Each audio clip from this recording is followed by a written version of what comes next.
নেত্রকোনায় বিনোদন কেন্দ্র না থাকায় সাধারণ মানুষ বিনোদনের জন্য খুঁজে নিচ্ছে রাস্তাঘাট ও বাইপাস সড়কের আশপাশের এলাকা। এর মধ্যে সদর উপজেলার চল্লিশা সিংহের বাংলা বাইপাস সড়ক পরিণত হয়েছে বিনোদন কেন্দ্রে। উৎসব বা সাপ্তাহিক ছুটিতে সেখানে ভিড় করছে নানা বয়সী মানুষ।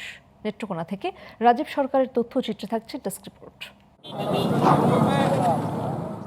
নেত্রকোনা পৌর এলাকায় নেই যথাযথ বিনোদনের ব্যবস্থা, নেই আধুনিক কোনো শিশু পার্ক কিংবা পরিবার নিয়ে সময় কাটানোর উপযুক্ত স্থান। এই অবস্থায় মানুষ বেছে নিয়েছে বাইপাস সড়ক। সেখানে অবসর কাটাতে যান অনেকে। সড়কের দুই পাশে গড়ে উঠেছে ছোট ছোট রেস্টুরেন্ট, বসছে অস্থায়ী খাবার ও খেলনার দোকান। ফুচকা, চটপটি, আইসক্রিম আর শিশুদের খেলনাতেই বিনোদনের স্বাদ খুঁজে নিচ্ছে মানুষ। এখন হচ্ছে আমাদের ঈদ বলেন, সাপ্তাহিক ছুটি বলেন, যে কোনো অনুষ্ঠানে এই বাইপাসের পিচঢালা পথই হচ্ছে আমাদের বিনোদনের একমাত্র কেন্দ্র। আমরা এসেছি বাইপাস নেত্রকোনা, নতুন বাইপাস। অনেক সুন্দর একটা পরিবেশ, চারিদিকে অনেক লোকের সমাগম।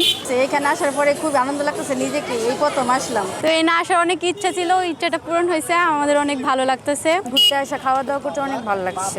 নেত্রকোনা এরকম কোনো ভালো বিনোদন কেন্দ্র নেই, তো সরকারকে অনুরোধ করব নেত্রকোনা যাতে ভালো একটা বিনোদন কেন্দ্র দেওয়া হয়। জেলা সদরে আধুনিক শিশু পার্ক, অডিটোরিয়াম ও স্থায়ী বিনোদন কেন্দ্র নির্মাণের দাবি নাগরিকদের। আমরা যেখানে একটা বিনোদন করবো সে ধরনের কোনো একটা অডিটোরিয়াম নাই। ভেরি আনফরচুনেট দ্যাট যে নেত্রকোনা পৌরসভার একটা শিশু পার্ক পর্যন্ত নাই। নেত্রকোনা পৌর শহরে মানুষকে বিনোদন দেওয়ার মতো কিছুই নেই, যার দরুন আপনারা নিজেরাও দেখতে পাচ্ছেন যে মানুষ বাইপাসের রাস্তায় আছে একটা, ওই জায়গায় ছুটে যায়, বিভিন্ন জায়গায় ছুটে যায়। নেত্রকোনার মানুষের জন্য মানসম্মত বিনোদন কেন্দ্র স্থাপনের পরিকল্পনা নেওয়া হচ্ছে বলে জানিয়েছেন পৌর প্রশাসক। এখানে যে বিনোদন পার্ক প্লাস অডিটোরিয়াম নেই, সেই ক্ষেত্রে আমাদের মন্ত্রণালয়ে যোগাযোগ করতেছে। আমাদের কিছু জায়গাও দেখা আছে, সেখানে আমরা ডিপিপি তৈরি করে প্রেরণ করবো। আশা করি অতি দ্রুত হয়ে যাবে। নেত্রকোনা জেলা শহরে স্থায়ী ও আধুনিক বিনোদন কেন্দ্র গড়ে তোলার দাবি জেলাবাসীর।